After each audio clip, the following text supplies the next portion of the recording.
Sit back, relax, breathe in deeply, and for a single, uninterrupted moment, completely and utterly forget the flawless, polished, and brutally calculated illusion of success that the modern capitalist world forces down your throat every single second of your waking existence. Seriously, let's take a collective step back from the matrix and look at the absolute reality we have constructed around ourselves in this day and age. We are currently living in a hyper-optimized era, completely dominated by multi-billion-dollar football franchises, hyper-commercialized global tournaments, and superstar athletes who traverse the globe in elite private jets. Individuals whose every single step on the grass, every single calculated social media post, and literally every breath they take during a match is meticulously engineered, monitored, cross-referenced, and monetized by an endless army of corporate sponsors, public relations firms, psychological handlers, and intense data analysts staring at screens. Every movement is tracked, every mistake is quantified, and every human flaw is systematically ironed out in the name of corporate efficiency.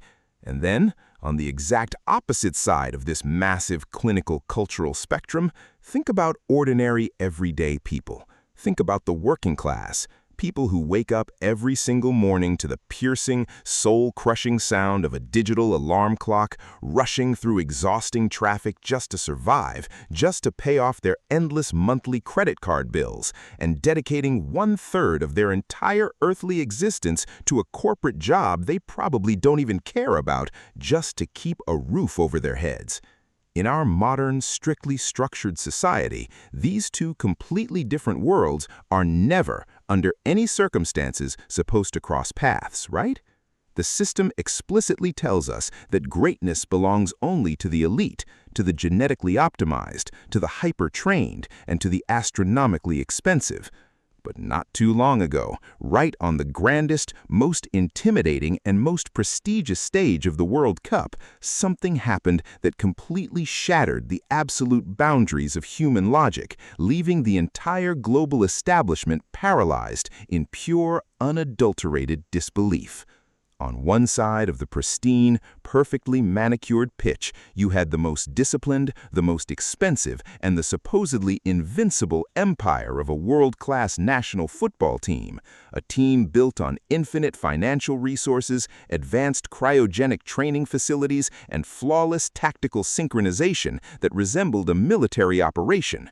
But on the other side, there stood a group of ordinary, everyday, working-class amateurs, men who just a few weeks prior to the tournament were literally working in heavy industrial factories, pounding burning steel, baking flour in hot local ovens, sorting piles of letters at the post office, and only kicking a heavy leather football on a muddy, broken field after a grueling 12-hour shift just to clear their minds, drink a warm beverage, and feel human for a brief moment before going to sleep.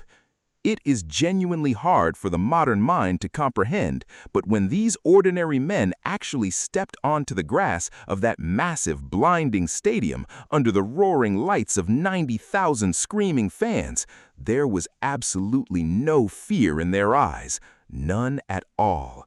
Instead, what they possessed was this deep, relatable working-class exhaustion, a look of, "What on earth are we even doing here?" mixed with a beautiful, utterly chaotic, and completely unbothered sense of raw human comfort. Today, modern sports science desperately tries to explain every single human outcome to us through cold, rigid mathematics, heat maps, and statistical probability models.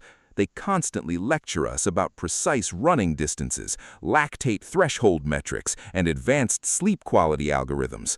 But on that historic day, right in front of 70,000 screaming fans in the stadium and millions of shocked faces watching through television screens, when these amateurs, who had never even seen a professional tactical whiteboard in their entire lives, who had never completed a single professional conditioning session, started tearing down, humiliating, and destroying those arrogant world giants piece by piece, where exactly was science then? Where were the algorithms when a man who delivers milk outprinted a multi-millionaire defender? It wasn't just a simple stroke of luck. It wasn't a mere statistical fluke that you can just brush aside or delete from the history books. This was the single greatest, most unforgettable rebellion of the human spirit and pure, unadulterated joy against the cold, lifeless, mechanical gears of a corporate system. As we sat there in front of our television screens, with our jaws dropped completely to the floor, watching this literal miracle unfold in real time, the entire conventional history of football was permanently, aggressively, and beautifully smashed into pieces under those muddy, worn-out, cheap, ordinary boots. The modern system always demands that you work harder, become infinitely more efficient, and relentlessly convinces you that true success can simply be bought if you throw enough money, data, and technology at it.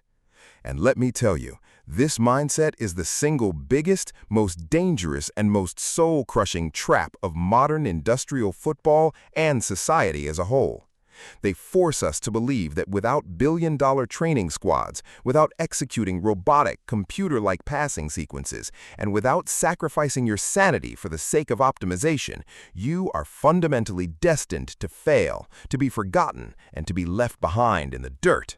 This calculated corporate philosophy is exactly why absolute unpredictable geniuses like Ronaldinho, who literally danced on the pitch, smiled warmly at his opponents, and lived entirely for the childish, innocent thrill of the game, were systematically hunted down, criticized by tactical purists, and ultimately eliminated from the modern tactical system. Because according to the cold rules of modern efficiency, you are not allowed to be a flawed, beautiful human being anymore on the pitch. You must be an error-free, soulless, highly predictable machine that fits perfectly into a manager's digital spreadsheet or an executive's financial report. But there was one crucial, beautiful, and undeniable thing that the corporate executives, the billion-dollar investors, and the data algorithms completely forgot. Football is not a simulation played inside a computer software. It is the ultimate, most volatile, and most beautiful flashpoint of raw human emotion, grit, determination, and unpredictable destiny. Just imagine, when those superstars from the England or the United States national teams step onto that pitch during this highly anticipated ongoing World Cup, do you have any real idea what kind of invisible, crushing, and toxic weight they're actually carrying on their tired, stressed shoulders? They are carrying the toxic, brutal, and suffocating expectations of 80 million panicked fans, fluctuating corporate stock market values, the fears of multinational brands, and the terrifying, paralyzing fear that a single mistake, a single missed penalty, a single slip on the grass could instantly end their entire career, turn them into national scapegoats, and bring down a reign of hatred upon their families. But those amateurs, those factory workers, those bakers, those teachers, they had absolutely nothing to lose. They didn't care about brand deals, they didn't care about media criticism, they didn't care about their legacy, and they certainly didn't care about the stock market. When the final whistle blew, they knew they would simply return to their tiny, quiet hometown pubs, sit down with their lifelong friends, and drink a cold beer while laughing about the beautiful game. They were already completely, totally free from the very beginning of their lives. They didn't have to prove their worth, their success, or their talent to a single soul on this planet, because they were already living life entirely on their own terms, in pure, serene, and unbothered peace with who they were. They didn't need to become successful in the eyes of society. They were already living the exact life that you and I are working our entire existence to finally retire into. You and I make art or play football or write stories only if we can find a tiny bit of spare time after our exhausting 40-hour work weeks. But they did it simply because they had time, and because that is what makes humans human. Today, even as we sit down to watch the high-stakes, stressful matches of the current World Cup, we still foolishly look for that robotic, hyper-optimized perfection on the field, praising 95% passing accuracy, low defensive blocks, and calculated tactical fouls. But deep down in our hearts, in a dark place we rarely admit to anyone, every single one of us is desperately craving that beautiful, flawed, and rebellious spirit of the amateurs who walked onto the world world stage smelling like fresh bread from the local bakery. We don't want to see another perfect machine. We want to see ourselves out there on that grass, defying the odds and proving that the human soul cannot be quantified by a computer program. So now, look at the television screen, look at the world around you, and ask this question honestly to yourself. Who is truly successful here?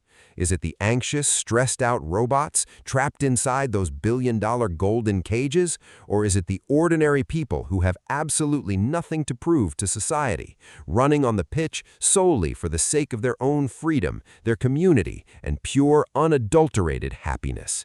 Who really won the game of life, boss? Look closely, think deeply, and remember that sometimes the greatest victory is simply refusing to play by their rules.